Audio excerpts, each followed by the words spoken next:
In the US, they're seeing the same alarmism over the same issues. The Democrats and Joe Biden are blaming Donald Trump for the pandemic and for bushfires, hurricanes and floods. If you give a climate arsonist 4 more years in the White House, why would anyone be surprised if we have more America ablaze? If you give a climate denier 4 more years in the White House, why would anyone be surprised when more of America is underwater? Funny how the media love to call out Trump exaggerations, often fair enough, but they never fact-check those sorts of crazy ramblings from Joe Biden. Have a look at Democrat leader Nancy Pelosi. She finds it hard to remember when she's supposed to be angry and when she's supposed to be sad. Climate crisis, which is causing these, has an impact, has influenced what is happening in California and the whole West, as well as the storms that are battering the Gulf Coast. This is a reality. So, and when it comes to the coronavirus, they have contempt for science. That's why we have almost 200,000 people who will lose their lives by the end of this week. 200,000 people. And that's why there is contempt for science as to what the climate crisis is. It's all Trump's fault, isn't it? I think Trump took my hair as well. And as for Biden's running mate, Kamala Harris, most people assume that if he wins, she could end up being the first female president even before the next election. But Harris doesn't even seem to have the patience to wait that long. A Harris administration together with Joe Biden as the President of the United States. Well, who could blame her when the actual presidential candidate is sounding like this? One of the things that, and by the way, this whole notion of dealing with the idea that, you know, look, but explicitly is the more helpful. By the way, you know, they may say they want to go and, I don't know, do whatever, but it may not be their skill that they acquired in the military may not in any way enhance that piece. Am I making sense? I guess we'll let the voters answer that question. Don't go away, though. I'll have the incomparable Mark Steyn on all this later in the program. Here's a snippet. Biden is a guy who's been in Washington for a little short of half a century, and in the last year has just been staggering around woozily, discarding everything he did in the previous 47 years. So the thing about Biden is he doesn't actually accomplish anything. His experience consists of experience in not actually accomplishing anything. Lots more of Mark Steyn coming up later, but let's get into the pandemic. To the Kenny Report. Now, I touched on US politics earlier, the viciousness of debates about the pandemic and now the West Coast bushfires there. Quite extraordinary. So it was great to chat to the great Mark Steyn earlier today, and I started by asking him about the latest clash between Trump derangement syndrome and reality. Because 3 years back, when Donald Trump recognised Jerusalem as the capital of Israel, all the usual political and media opponents and other world leaders said it would lead to more conflict and undercut any peace initiatives.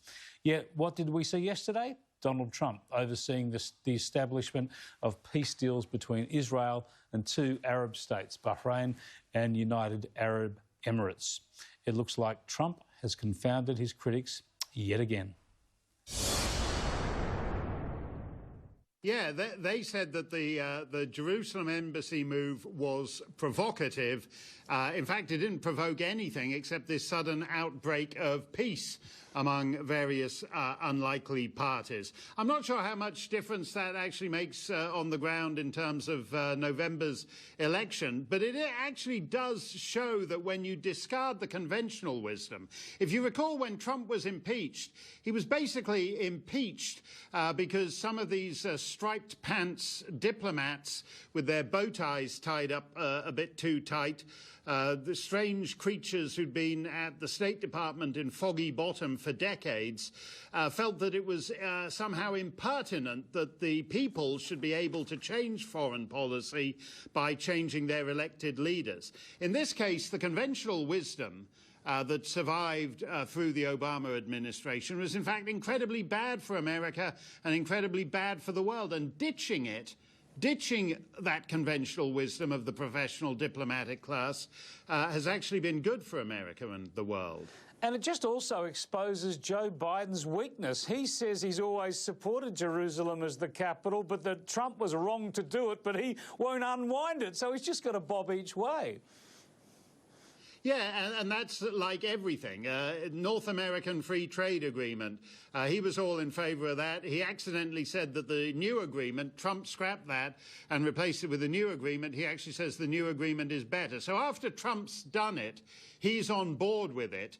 But basically, Biden is a guy who's been in Washington for a little short of half a century, and in the last year has just been staggering around woozily, discarding everything he did in the previous 47 years. So the thing about Biden is he doesn't actually accomplish anything.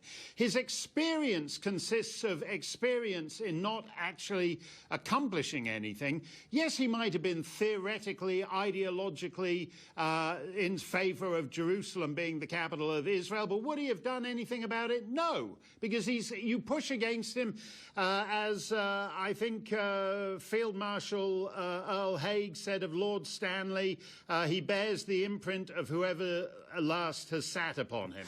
Biden has been in his basement for months, and a lot of people have sat on him, and what he says today bears no relation to anything from the last 47 years. He's still leading in the polls, but how's he going when it comes to people's assessment of this, I suppose, his mental acuity? He's still slipping up every now and then. He referred to Iran the other day when he meant Iraq. His running mate Kamala Harris the other day talked about the Harris administration and then said that Joe Biden would have a role in it as well. Is he convincing people that he's up to the job?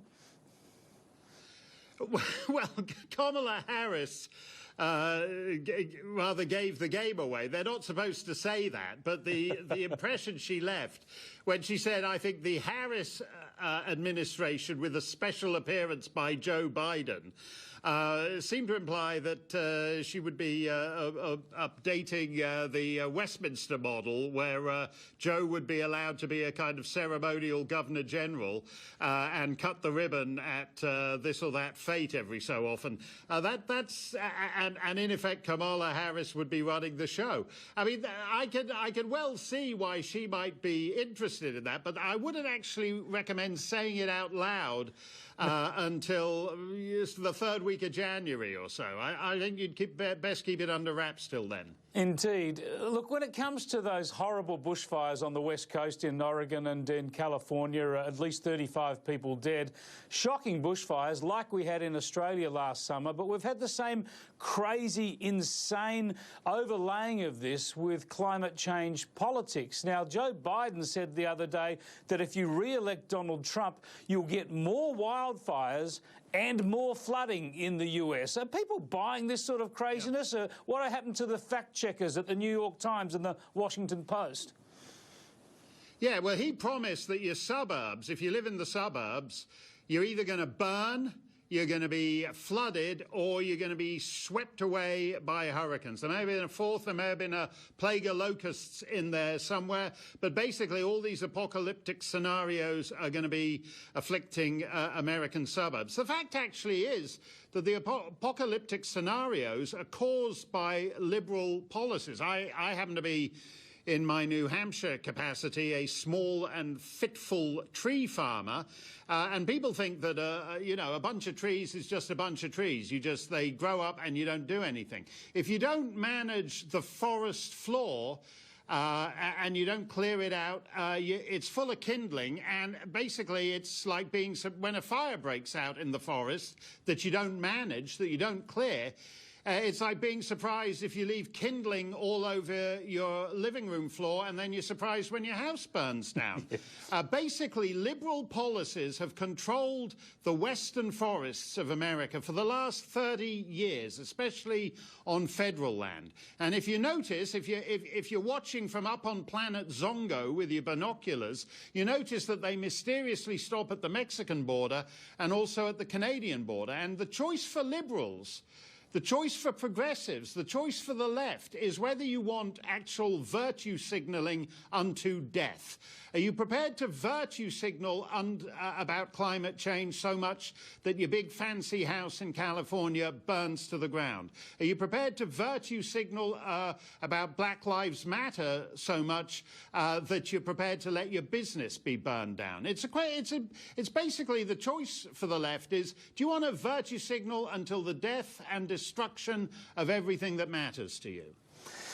Yeah, Mark, there's so much truth in that, and what we saw with Black Lives Matter in the past week was just disgusting. People chanting outside a hospital, hoping that 2 innocent police who were shot would die. But I wanted to finish up on the pandemic, which of course has hit the US hard, which is seen as the greatest weakness for Donald Trump.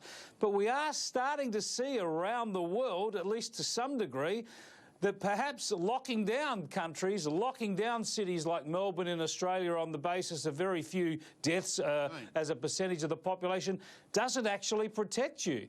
That actually, in the end, everybody's going to have to learn how to deal with this virus anyway. Yeah, and no one's ever done it on this degree before, basically trying to quarantine, as is going on in Victoria, entire populations. They never did that during the Great Plague of London in the 17th century. In a sense, we had more freedom then. We're told now we have the freedom to vote every few years. But in Victoria, you don't have the freedom to leave your house unless it's for one of 3 approved reasons. You can maybe do that in free societies for a week or 2. You can't have a fortnight to flatten the curve that is now entering its 3rd quarter. These lockdowns have been disastrous for the entire Western economy, except oddly Sweden. And obviously China hasn't been so foolish as to do anything. And I think Trump's problem is basically he hasn't managed this pandemic any worse than, you know, the Prime Minister of Belgium or the Prime Minister of Denmark.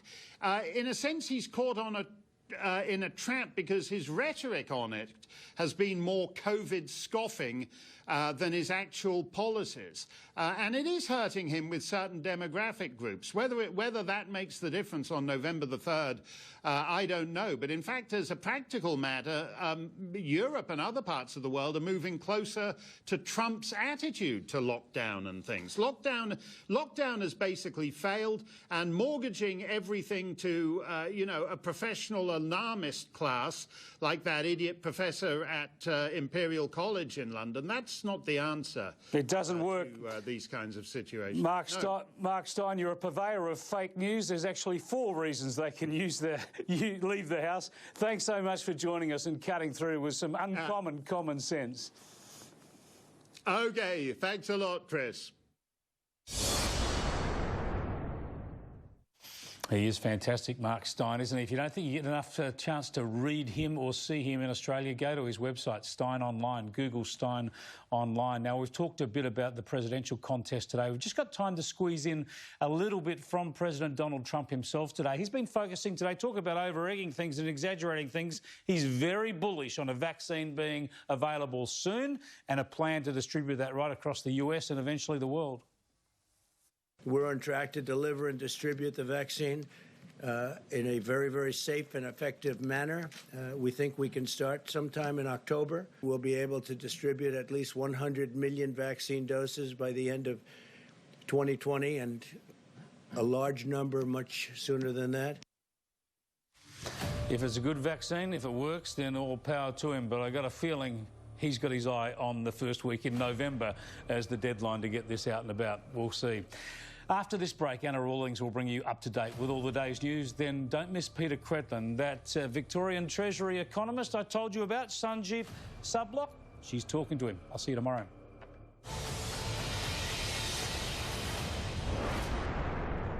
Truth hurts, they say. What's new?